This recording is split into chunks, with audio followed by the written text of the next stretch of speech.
So, as I say, the radicals gain support as Johnson's policy begins to seem less and less viable. Now, but they faced enormous obstacles. The radicals did not control Congress the way some previous historians used to say. The obstacles to radicalism were very strong. There was the constitutional tradition of federalism. As I said, most of the rights they're talking about are things that the states have traditionally governed, not the federal government. And there were many people on a purely non-racial basis who thought that's the way government should be organized.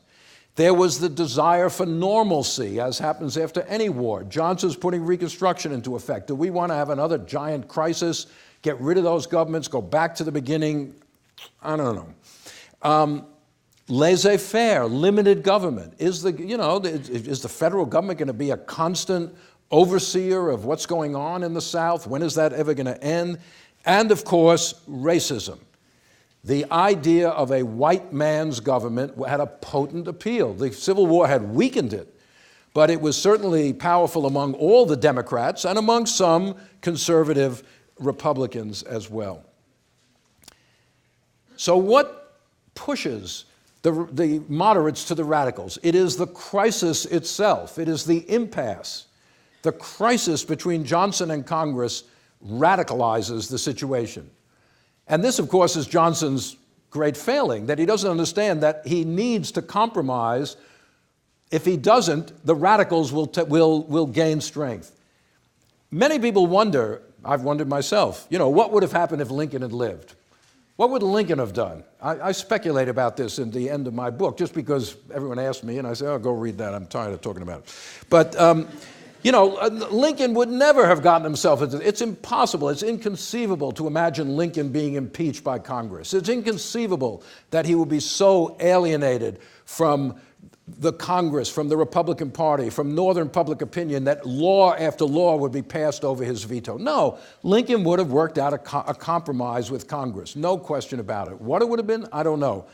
But on the other hand, that would have derailed the radical impulse in an odd sort of way, because it's the very crisis that is the creative element. It's the crisis that forces people to think in new ways and move to positions that they never thought they would take before. So, and moreover, the antagonism with Johnson, which develops very quickly, puts a tremendous premium on party unity. Everything that Congress does now has to have a 2/3 majority. You've got to get it over Johnson's veto. So that means moderates, they all have to act together. The unity of the Republican Party is amazing in this period. 6 out of Johnson's 7 vetoes are overridden by Congress. Moderates, but that means compromise too. The radicals can't get everything they want, but the moderates have to give in.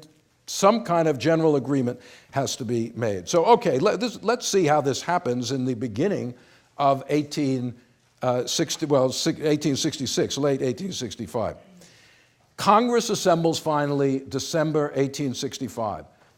Johnson announces Reconstruction's over.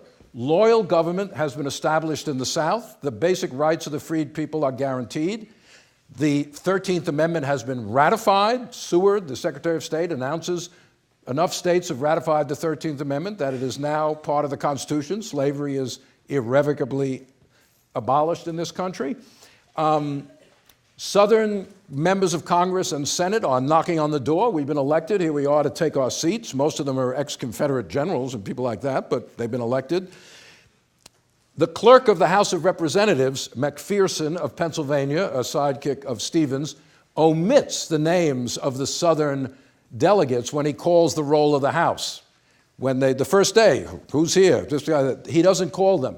The Republicans have decided we're not quite ready to let these guys in and recognize Johnson's government.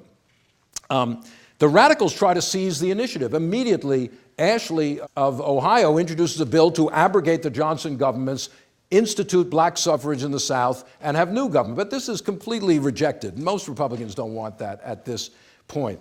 Rather, the moderates, not the radicals, put forward a plan to modify Johnson's program, two major laws put forward by Lyman Trumbull, a moderate Republican, chairman of the Senate Judiciary Committee. Trumbull puts the two bills, early 1865. This is to keep the Johnson governments in place, but make them better. One extends the life of the Freedmen's Bureau. Freedmen's Bureau had been established for just 1 year. It's going to go out of existence in March. Extend the life of the Freedmen's Bureau. The Freedmen's Bureau was quite controversial. On the one hand, here's two images of the Freedmen's Bureau. Here's one of the Freedmen's Bureau agent as a sort of arbiter in the South between two angry groups. On one side, the white Southerners, on the left, all armed and angry with their fists in the air, and on the right, blacks, and they're all armed and have their fists in the air. In other words, black and white in the South are about to come to blows to each other. The Freedmen's Bureau agent is the umpire or the arbiter or the peacemaker or whatever you want to call it. Now, it is true he is looking toward the whites. He's trying to keep the whites at bay, but nonetheless, basically, he's the promoter of racial peace. And this is the Democratic and Johnson image of the Freedmen's Bureau. The Freedmen's Bureau, an agency to keep the Negro in idleness at the expense of the white man. There's a happy black person sitting there lounging around. On the left in the corner, a white guy is chopping wood. He's working. There's another white guy in the field. In other words, whites are working. Taxes on them are supporting the black people in idleness. That's what the Freedmen's Bureau is. It's telling them you don't have to work. It's, sustain the president and you protect the white man. This is Johnson's program, so to speak. So the Freedmen's Bureau bill passes the Congress, and Johnson vetoes it. Johnson vetoed, to the great surprise. Every Republican is in favor of continuing the Freedmen's Bureau for a while. Johnson vetoes it. In vetoing it, he rejects, Seward, who's still in there as Secretary of State, writes a conciliatory veto message saying, all right, the Freedmen's Bureau's got some good, but there's some aspects of it I don't like, so let's send it back for revision. No, Johnson doesn't take that. Johnson writes his own veto message, which condemns the entire idea of any federal assistance to the former slaves. And in doing so, one of the things about Johnson that is very important, and we will see this as we go along, Johnson articulates the rationale for opposition to federal assistance to blacks that survives down to the present day. You can hear echoes of Andrew Johnson's veto messages if you just listen nowadays. The federal government, he says, has never felt itself authorized to spend public money for white people, toiling honestly. It was never intended that the freedmen should be fed, educated, sheltered by the United States. In other words, this is what we have come to call reverse discrimination. Aiding the former slaves is somehow, discriminating against whites. Congress has never aided whites in this way, to which Sumner in the Senate said, well, white men have not been in slavery for 250 years. That's an absurd analogy.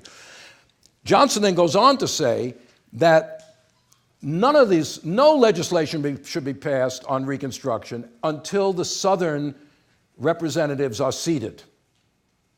Otherwise, Congress should not act. Trumbull then, on that basis, he's going to veto every single thing we pass, which is indeed what happens.